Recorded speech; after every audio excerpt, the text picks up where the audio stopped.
This is a kind of new thing, talking about and having a discussion about the gut.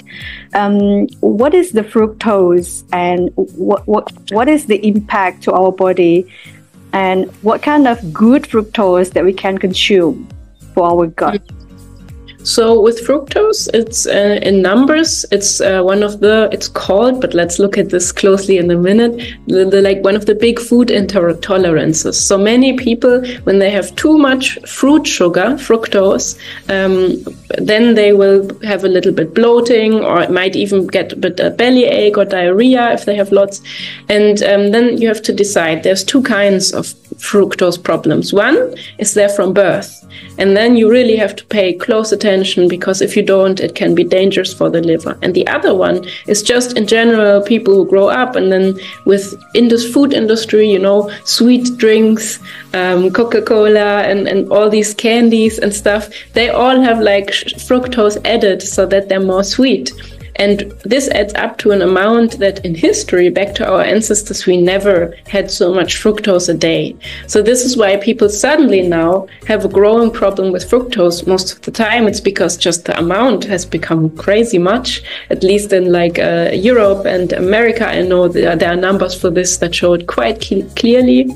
And there it really is more about knowing what kinds of foods have this fructose. And then there's even also a debate that the bacteria changing in the gut, some of them, when they eat fructose, they will produce more gases than others. So they will make you more bloated or have more problems with fructose. Depends. So there's a few aspects coming together. And it's not, and I think that's one important thing, it's not that fruit on its own is unhealthy. This would be kind of funny, because in fruit it is usually packed, in all these fibers, and you eat it and you chew it, and it's digested slowly. So the fruit comes slowly to the digestive tract, and usually that doesn't make a problem so much. It's really more the really fast available fruit sugar, like in candy or fruit drinks or fast food. Yeah. Well, this is very interesting. So, as a mother of gut, what is your favorite food anyway? I have made it a rule for myself that I eat something for my good bacteria once a day, but only something that I really like to eat. So I never eat stuff that I don't like. So I will have what I really love is potato salad, for example. You cook the potato just like the rice. When you cool it down, the starch crystallizes, so it's digested slower, and it will feed also good microbes. So I like potato salad. I like asparagus, for example. I always have some garlic or onions in my food.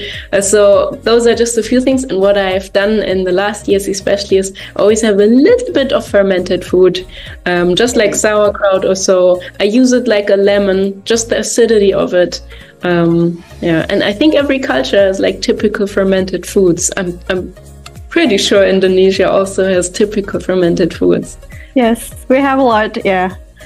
A lot, even. We will welcome you once you come to Indonesia and come to visit. Yeah. Feed me.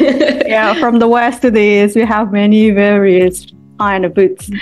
Also from the chat box, from Felix. Is it okay for having breakfast, let's say, at 10 a.m. in the morning instead of 7 a.m. in the morning? And also, what is the best time for having dinner? With that also, I'm a big fan of saying, listen to your gut, see how it feels. Some people, when they wake up, they just cannot have food. And when they feel like this, I think they should not, because it's very clear the body says it doesn't want food. Sometimes it can stress the body if it doesn't have food very long in the day. And if you feel that stress, or if you smell that stress, then maybe, and you don't want to eat big, then maybe just have a little soup or so. But usually when you don't want to eat early, don't eat early. Very simple.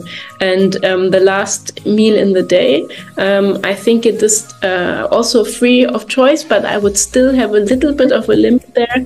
And it's really good to not eat too late. If you eat very, very late, your gut will not be able to sleep, because surprisingly, it also does sleep.